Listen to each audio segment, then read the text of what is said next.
Hello and welcome to PEP, which stands for Passion, Empowerment, and Perseverance, where I talk to my guests about what put a PEP in their step, in other words, what's empowered them, and how they put a PEP in other people's step, how they have empowered others. I'm very excited today because I'm going to be talking about a passion of mine, which is prison work. I'm speaking today with Anne Swoyer, who is a volunteer facilitator with the Alternatives to Violence program at SCI Phoenix, a maximum security prison just outside of Philadelphia. She also serves as the outside coordinator for AVP. Other endeavors include work as a standardized patient, as well as a trainer of other standardized patients, and is a scavenger who finds beauty in decay, and has developed a rather unique form of art from the remains of owl pellets that she's found. And most recently, her art has also focused on taking photos during her 4 to 5 minute daily or 4 to 5 mile daily walks.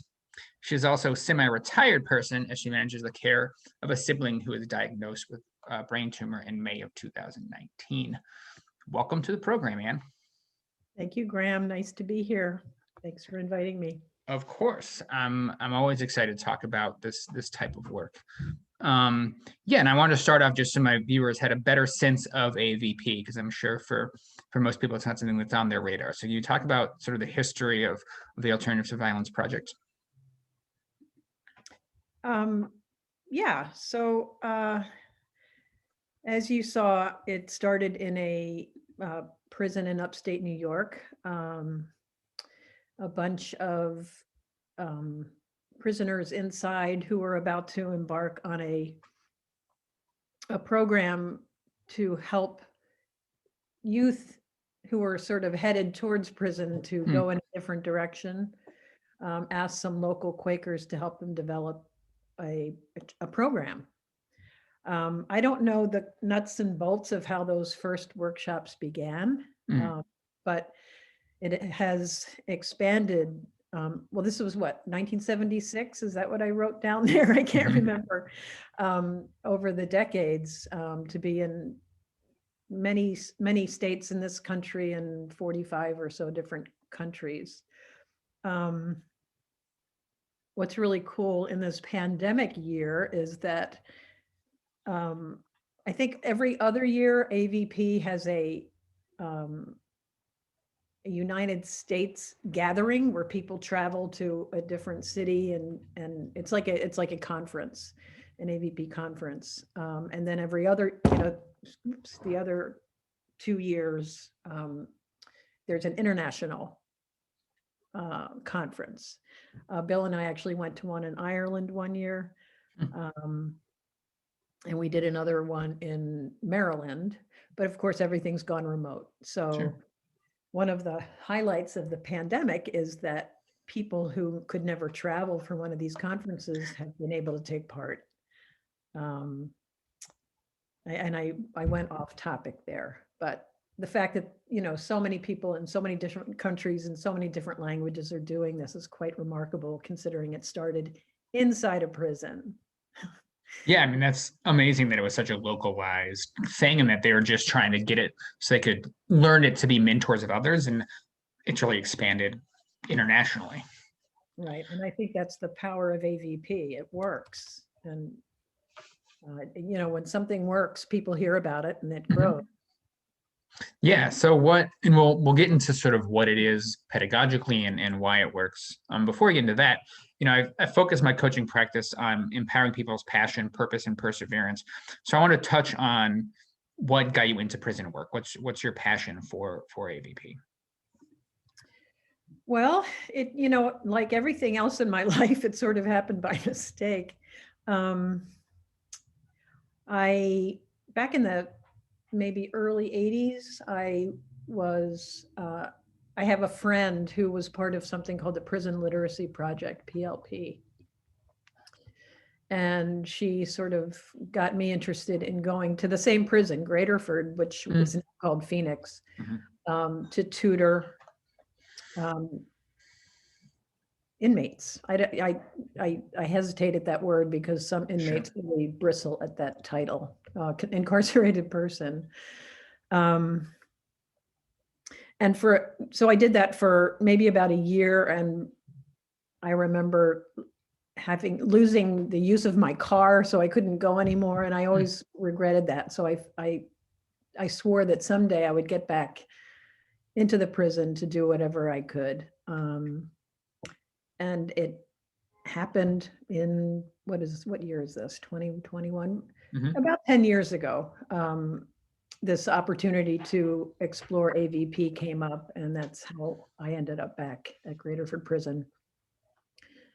In the old complex, which then they mothballed, built a brand new $800 million monstrosity and called it Phoenix.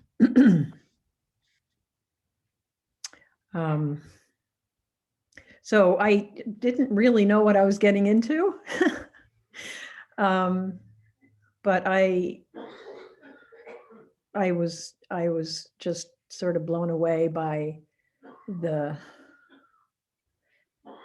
how people who are can be so shut down and guarded, in every sense of the word, how they can open up and become vulnerable and learn laterally, learn with all the other people in the room, insiders and outsiders. And who are the folks that are participating in AVP? The people who are incarcerated, do they have to have had a violent offense? How are they sort of recruited? What does that look like in terms of their experience prior to participating? Well, I can only speak to my experience at Yeah, sure. Phoenix. We are blessed with a really just gifted core of committed incarcerated folks who discovered it however they discovered it, and then they recruit people they think will respond. So there's sort of like anybody can join, but back in the old days, they would put up and this was before me, they would put up a notice on the block saying, we're doing this 3-day workshop. If you're interested, sign up. And just like everything else, there's attrition. And I think as our inside leaders became more and more sort of savvy, they started sort of making their own decisions about who they felt like would be successful. And it would be guys who, made a change in their lives. People who are really trying to do things differently, not a guy on the block who's continuing to do drugs or end up in the hole.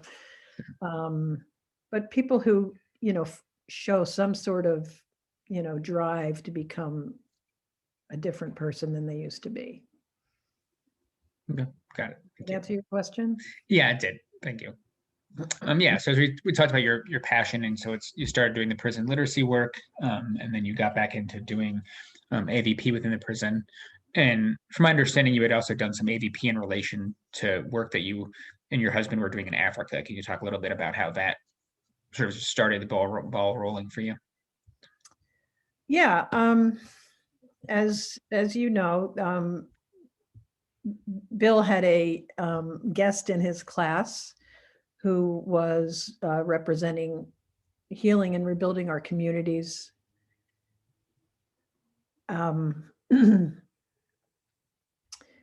Which is a program that brings,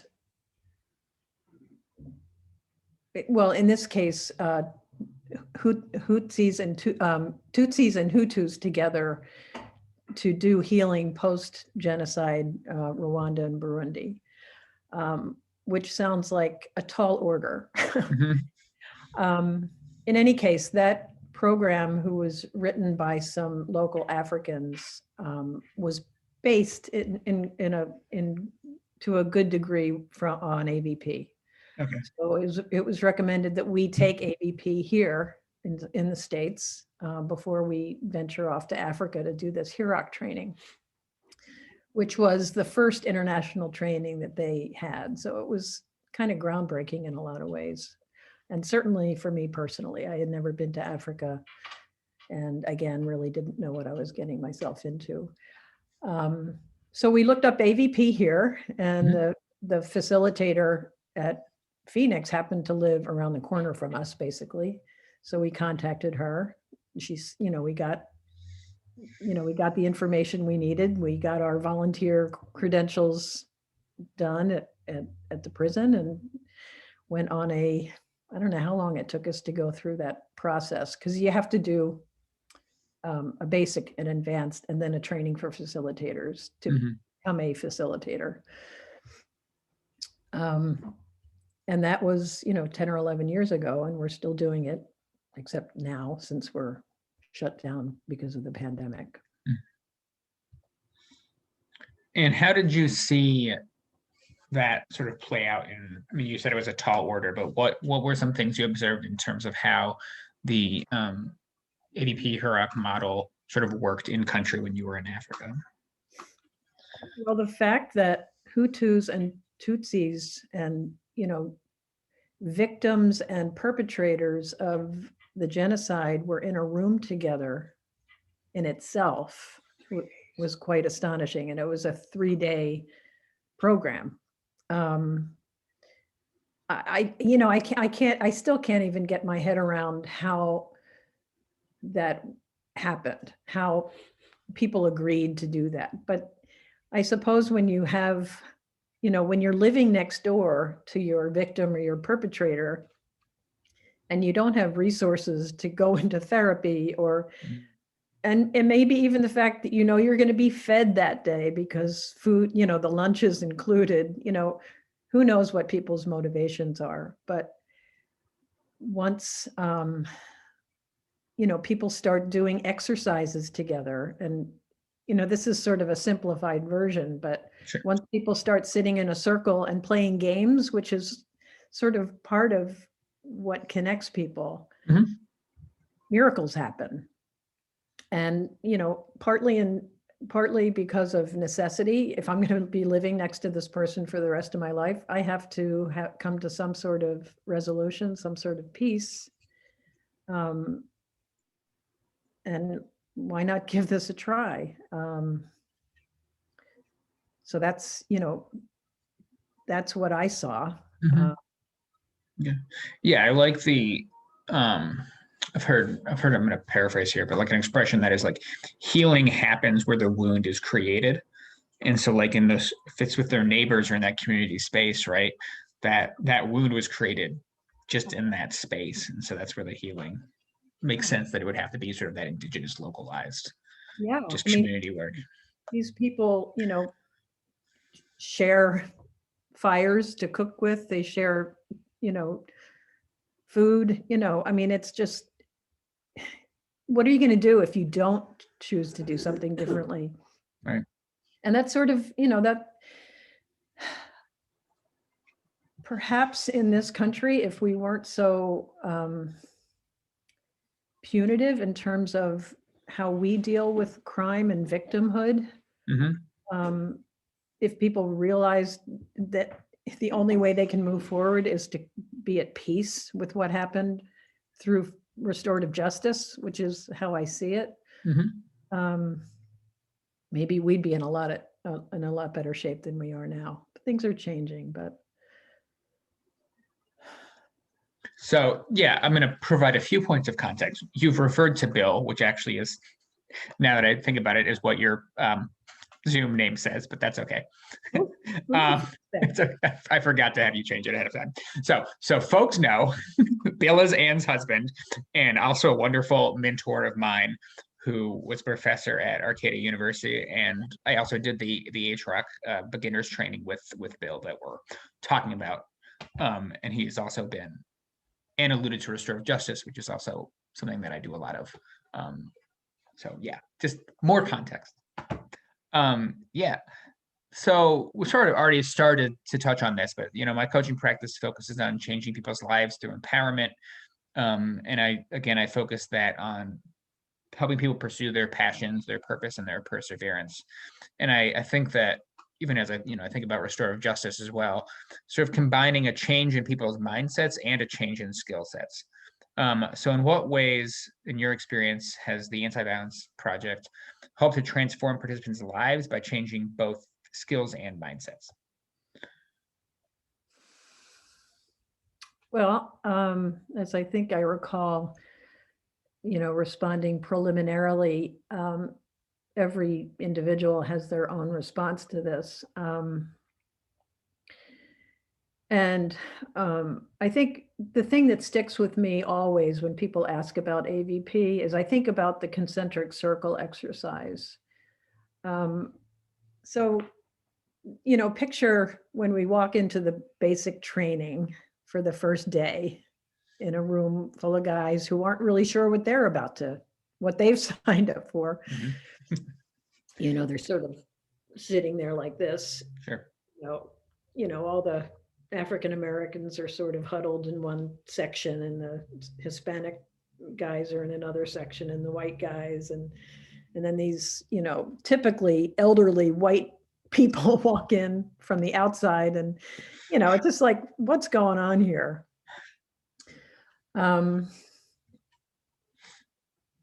So one of the early exercises is this concentric circle exercise. You have a circle on the inside and a circle on the outside, and they switch like this.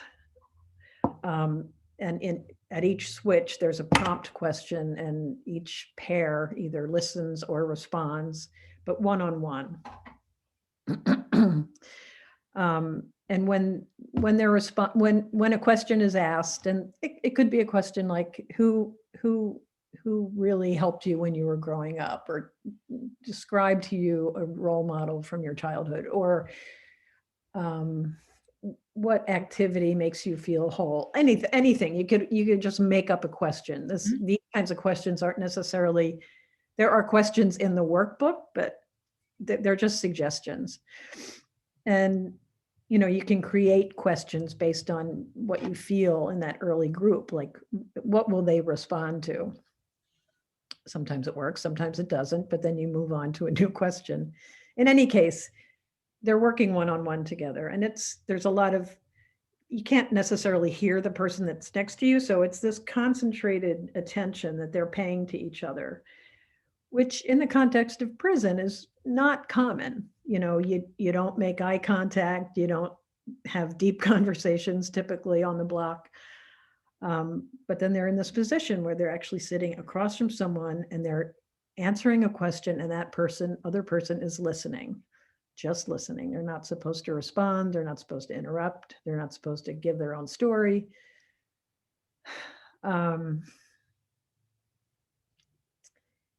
So that kind of gravitas is something that they're experiencing perhaps for the first time in their lives, let alone the first time, within the walls of the prison. And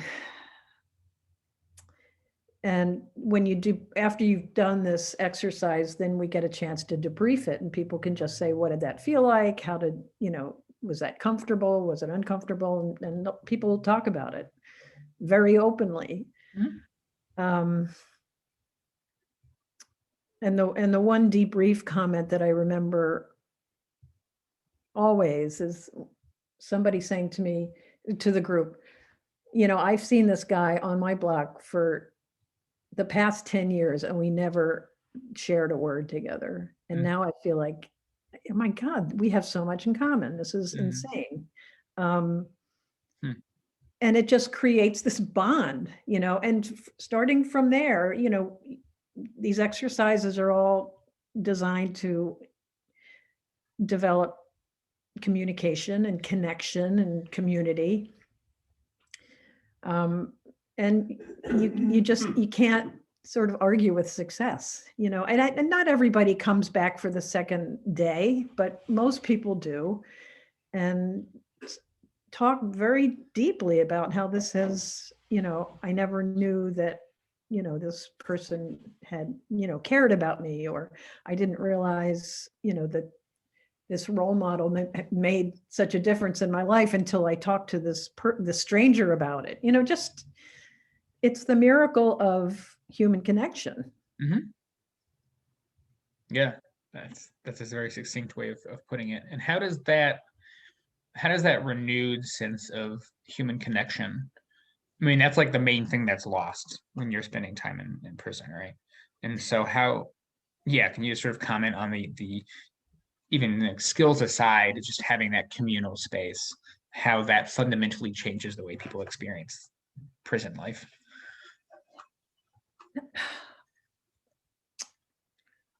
I think, it's like, I think the ethos when they come in is that you cannot be vulnerable.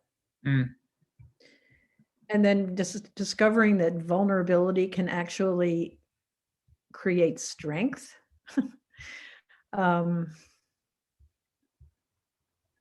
I mean, I know I've experienced that in those rooms, and I've experienced it as a result in my own life when I take risks with people that I don't really know. Um, but to feel that your experience is valuable to someone else, um, mm, it's like a cellular shift. yeah. Yeah, I want to follow up on that comment because when you said your experience is valuable to somebody else, that makes me think of this. I sort of said that the last thing I focus on is purpose. So how do you think it gives participants, um, guys on the inside, like a renewed sense of purpose in a context that otherwise might seem, pretty hopeless? Well, I think possibly the answer to that is that it creates options, which I think that if I was in prison, I would feel I don't know. I don't know how I would survive. I mean, when I go in there and I see these guys just day after day plugging along, hoping for a good outcome on the other end. Um, like our friend Felix, who is he's been in actually at this point longer than he was out. He went in at 19 and now he's like 43. Mm, He has a death by incarceration sentence, meaning he was sentenced to life without the possibility of parole. And he is working very hard on getting out. And he's had a couple of hearings before the parole board that to this point have not been successful, but he knows he's going to be free. And I think on some level, learning early on through his work inside the prison with AVP and many other programs, that you have to fight. You have to take on the fight no matter what you're seeing is the reality of people on the inside. So again, creating the options to either just change an outlook or to change the system. I'm astonished at his ability. He has created so many connections on the outside. mm, It's like when I spoke earlier that the impact of AVP starting in this one tiny prison in New York State and expanding to the world. Felix, who in his first couple of years inside, spent a lot of time still doing the same things he was doing on the outside, doing drugs, ending up in the hole because he's misbehaving. Something clicked in him and he said, you know what, this is not what I want, this is not who I am, and this is not where I'm going to spend the rest of my life. mm, Not because he thinks he didn't deserve to be punished for what he did, but he's a lot more dimensional than that, as is everybody else. right. And I think part of what we learn when we're in these circles is how dimensional we are. We're not just people who did something terrible. And, how can you punish someone forever for a bad decision? That doesn't help anybody. Mhm. It breaks families apart. It destroys souls. The victims, you'd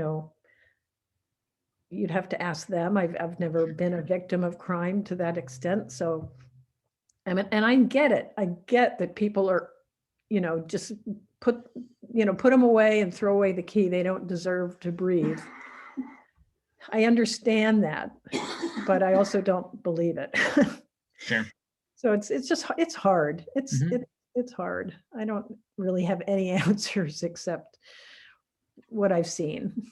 Yeah, and I'm just curious in what you've seen, and I think another more context with viewers.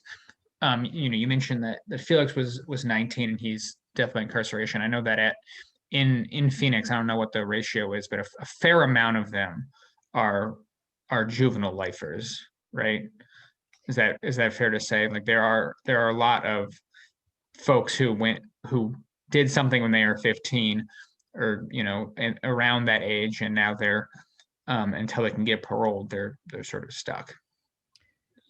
Yeah, and and that's changing now because of the Miller versus Alabama Right. ruling, and quite a few of the juvenile lifers that we met in AVP are out, Mhm. Yeah. including two of the last one of my last affirmation posters, which is it's a souvenir we get to take home after each workshop. Two of those guys are now out. Oh. One of which was on death row for 20 years. Yeah, when I want to ask you about that, because so what you're alluding to is the Supreme Court ruling that people have the option of parole when they're been sentenced as juveniles. Yeah, it's unconstitutional to Right. sentence a juvenile to life without the possibility of parole. Right. And so what was that? I guess what was the mood, or do you have a sense of what the mood was for I guess for you can speak, but also for folks that you work with when that ruling happened? And what has it been like for you to then see those guys paroled and come in on the outside? I mean, I know I've had dinner with you and Bill and a number of them. Yeah, just what's that experience like to see them in that context and see them blossom that way? It's well, I think inside sort of that ruling and the move from the old facility to the new facility, it all happened around the same time. And there was just a shift in energy when we started doing workshops in the new building. Excuse me. The old Graterford was built in 1929, I think, or 23. And all the people from Eastern State Penitentiary were moved there. So it was old, it was dirty, it was, just a horrible space. And then they moved into this, brand new, pristine, still horrible because it's prison. Right. But people were like, you know what? This isn't the way we're going to do it anymore. There was just so much more hope among the guys inside. That looked like, if this guy can get out, I can get out. It's a new day.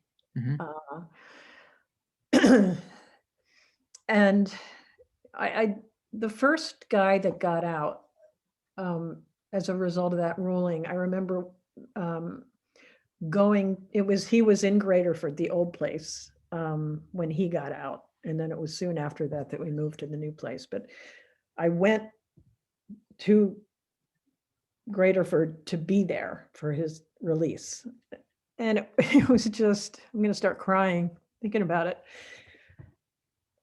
It was just, it was remarkable. I mean, he came out, they don't even bring him out the front door because until he's released, he's still in custody. So they walked him through what's called the Sally Port, which is where the sheriffs, where all the exchanges happen. It's through this, garage sort of section away from the main entrance.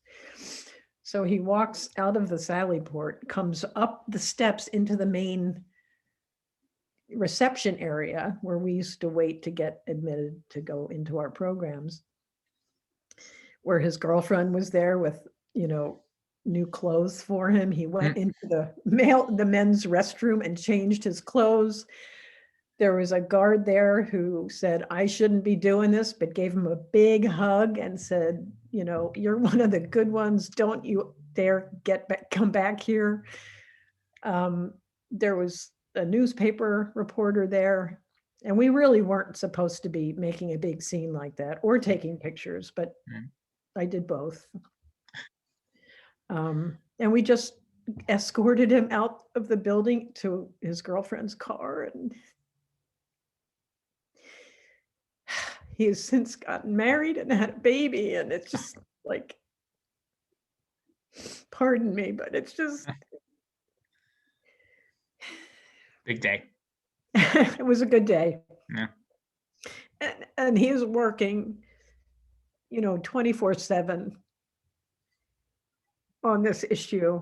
He's quite the activist, and we never get to see him because he's so busy. Because he's so busy. Yeah, I mean, I know that like a lot of, without knowing who you're talking about, I mean, I know, just so, again, reference points, because there are a fair amount of people who in Graterford, now Phoenix, are pretty well known within the activist and restorative justice community. So, for example, Mamma Mia Abu Jamal, who's been in, I've read like all of his books, he's been in prison for a long time. Yeah. He's there. And then he's at Green, I think, SCI Green. Oh, I thought he was at Graterford. Yeah, and I remember hearing he was at Graterford. Okay. Yeah, I'm not really sure of his trajectory, but I do remember listening to him on WHYY back in the day. Yeah. And the way he would always introduce himself, I am Mumia Abu Jamal. Yeah. And he was, right alongside, Marty Muscoyne and Terry Gross, and yeah. Yeah, and then for folks who are, you alluded to restorative justice, and so I'll nerd out on that. Folks who are I was in a webinar like a couple of days ago, and somebody mentioned this person who I've had the honor of meeting once, and who I know that Anne, you and Bill know. But yeah, Kempis Songstar is a big name as well, of people who have gone through AVP and have really worked to make a difference once they come out. He was the one to which I referred when I went to watch him get out. Yeah. Okay, I wasn't sure if that's who you're talking about, but Johnny. Good. Yeah, I think he's working as like a paralegal now or something like that. Yeah, he works for the Amistad Law Project. Okay, what does that do exactly? They're working for prison reform mainly, and I'm speaking sort of out of line. I should have brought it up so I could be more precise about it. That's okay. But also they were instrumental in getting Ghani to trial, for resentencing. Got it. Which we also got to go to. It was when he went his hearing where the victim's family was there. And Ghani asked permission to address them directly, which he allowed him to do. It was so powerful. And the victim's sister looked at him and said, I believe you. So the victims have a lot to say. Yeah. And as they should. And I'm grateful that she was able to see his transformation. Yeah, it's all about transformation, right? And so like the coaching work that I do is about sort of organizational transformation, and a lot of, I'm just sort of, can you talk a little bit, you've talked a little bit of sort of examples of activities that have been done in AVP, but I'm really interested in sort of the communication skills and conflict resolution skills that are done. So what exactly are sort of the primary communication skills and conflict resolution skills that AVP utilizes or focuses on?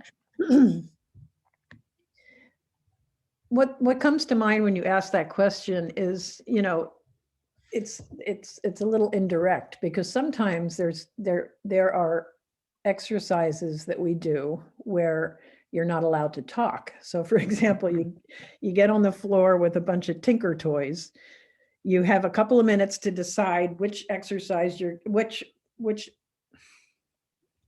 thing you're going to construct. Like you can use words to do that. Let's make the airplane. And then while you're doing the exercise, you're not allowed to actually speak, and you're not allowed to take pieces. You can, request pieces. So it's a matter of changing the way you think about getting what you want. Does that make sense what I'm saying?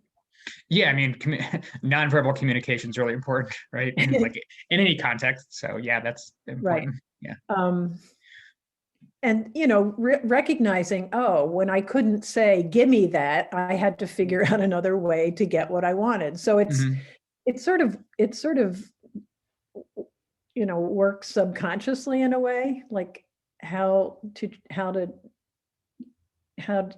communicate differently, because the way I've been doing it up to now, look where I've ended up. We role play, situations that could become violent, and then make a decision to change how we're going to respond. And if we, sometimes we'll do a role play, and if we see as facilitators that something might get difficult or violent, we stop it and just shift the energy. So it's not didactic, it's experiential. And you don't really know you're learning stuff because it feels more like play a lot of times. And that also just sounds like a really good moment for there to be moments of creativity and freedom that might otherwise be just lacking in the constraints that they have. Yeah, I mean, one of the tools for transforming power, which is the main guiding principle behind AVP, is that you use creativity and sense of humor rather than possibly what you're accustomed to doing. So yeah, it's creativity is key. Are there other sort of guiding principles of AVP? Yeah, there's a lot of them, and I should have them memorized by now. So let's see.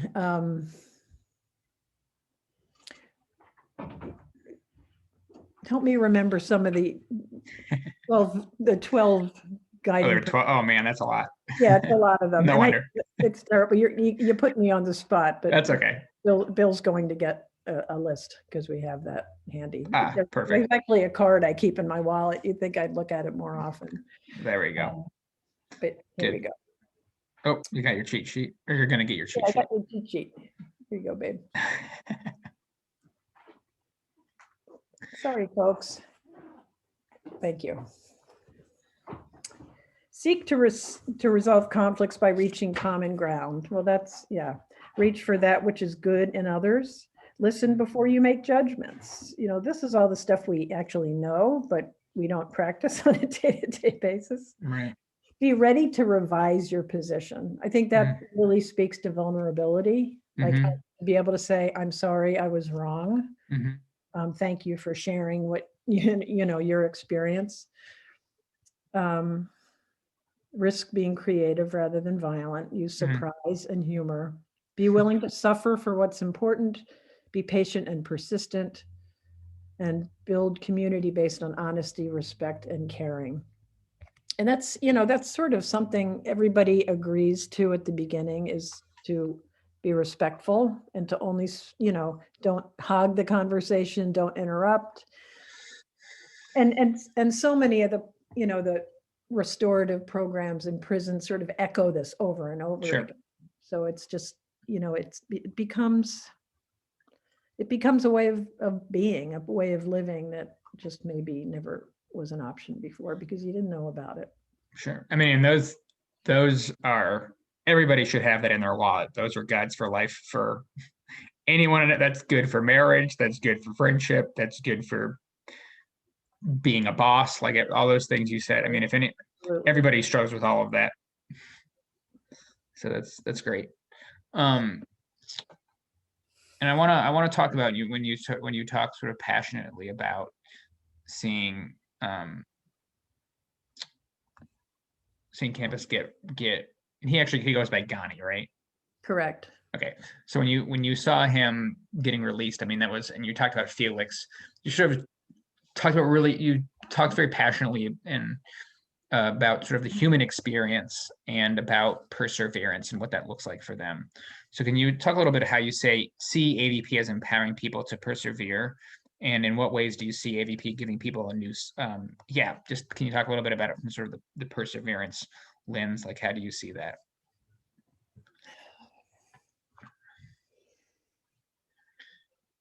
And I recognize it's hard to put into words because it's such an experience, right? Yeah.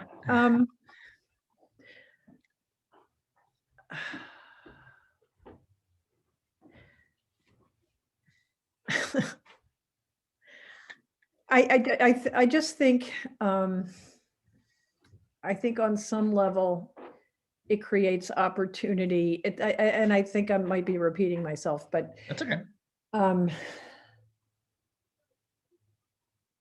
Perseverance comes from hope, I suppose. Mm. Why keep striving if there's no good to come out of it? Right. Like, we have this friend inside who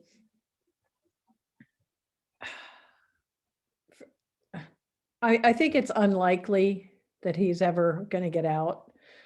Mm. Yet, inside he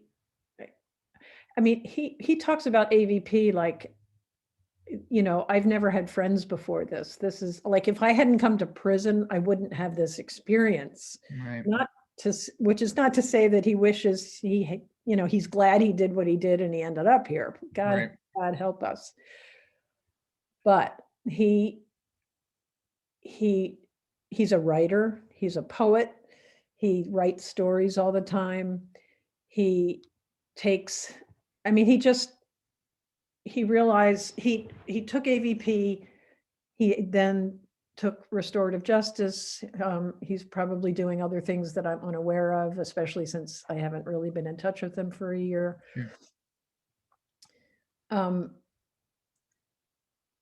He just knows that this is who he is now, and if this is where I am, this is where I'm doing it. Which, again, perseverance in the face of what looks like a pretty grim future. I don't know how. I don't think he would have gotten there without being involved in these programs, because it opened his heart. He realized that people care about him, that he has he's got gifts that are important, no matter where he is. Every time I say something like this, I think if I was in there, I can't imagine that happening to me. But since I see these friends of mine doing it, I have to believe that, I would also be able to access that deep well of hope.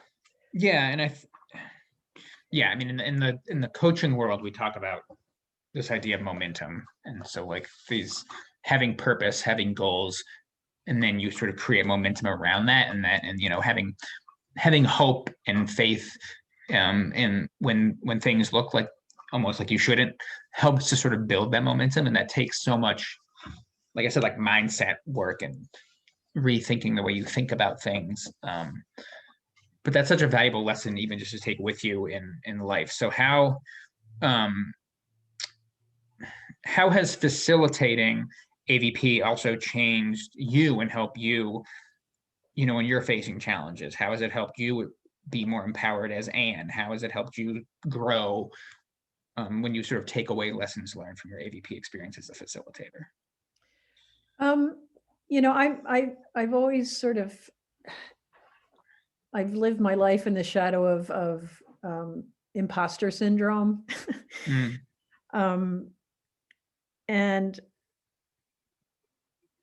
I have a lot of insecurity about my own abilities and my own intellect and that kind of thing. And yet, even though each time I go in to do a 3-day workshop, I think, I'm going to screw this up. I'm not good at this. I don't know how to do this. So how it's changed me is I realized that it's not about me. It's about all of us. And it's given me a sort of a sense of persistence, like, you do it until you fake it till you make it kind of thing. Sure. And it's all about affirmation. When somebody tells me what I'm good at, it's not because they're making it up, it's because they've experienced that. And I have to trust and believe that what I'm experiencing is actually real. And I, on some level, it helps me, develop my own sense of hope and optimism for the future. That's difficult sometimes these days, but Yeah. It's I think the fact that I go in there not knowing that I'm not there to fix anybody, but that we're all there learning to heal together, that we all have struggles. They may look really different, but when you get down to it, we all have the same, similar insecurities, similar weaknesses, similar strengths, and that we can build each other up. Yeah, and that brings me to sort of my last sort of question is I'm talking to you and, we just sort of marked the anniversary of sort of COVID in the United States, right? And I've heard, I don't know if it's the most fair comparison, but we've all sort of been prisoners of our own home for a year. We've all experienced, obviously not to the same degree, but sort of the isolation and sort of a taste of sort of the adversity people and the sort of the hardship that people face. So what hope or advice would you give people who are going through a hard time or have been going through a hard time? Ask for help. Just you're not alone. Be vulnerable. Admit that you're hurting and let people help. Let people comfort you. And, I know that I still struggle with that sometimes. Even though I see it over and over again, that's not the way to do it, I tend to do the opposite because I am a bit of an introvert and sort of live in my head a lot. But when I say help, people respond. Yeah, and I think what you've touched on that's been really beautiful is we think of help. You said something really important earlier, which is about like, I'm not coming to this space to like help people in the sense that like I'm here to do this for them. I think when people think about asking for help, sometimes it's like, oh, this means I have a weakness, or this means that I'm helpless, or that you talked about imposter syndrome. I'm asking for help because that is a signal that something's wrong. But I actually like asking for help as a signal that like not asking for help as a signal that something's wrong. Like I view that as like not even the word help, but just like people have, as you've alluded to, strengths within them and gifts within them and beauty within them. So it's not even a matter of help as so much as it is just sorry. Listen to me, please listen. Just listen. Yeah, but like and unlocking those things that people have and are missed by everybody, by other people. I think that's really poetic what you just said. To be inside a prison where you can unlock things that are transformative. Yeah. That's a pretty powerful image. And if that's the only place where you can be unlocked from, if that's where you are when you're getting unlocked, even there, a lot can happen. Well, thank you, Anne. This has been, I feel like my brain's going a lot of places. So just talking to you is amazing. Is there anything else you want to add about your experience doing anti-violence work and working in prisons and just your sort of the arc of your career in that field? Um, not that I can think of really, except, if anyone can do AVP, especially now in Zoom time. So there's alternativestoviolence.org, I think is the website. Maybe it's .com. You can find it, but there's other things that are called AVP, but it's Alternatives to Violence Project. Sure, and I can put a link in I'll put a link in the Yeah. video so people Yeah. have the. Okay. So check it out. It's done in communities as well as prisons, so you don't have to go into prison if that's not your thing.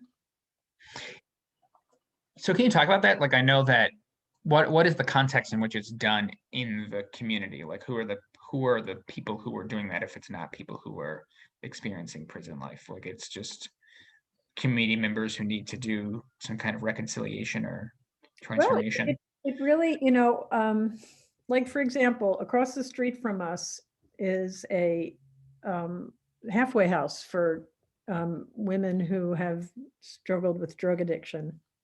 Yeah, I used to live across the street from that house as well. Oh, right. Yeah. That so yeah. I agree. Yep.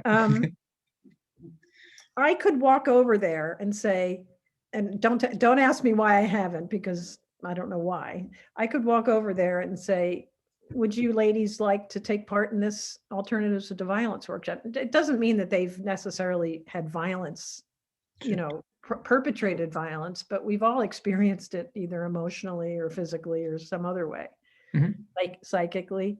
Right. So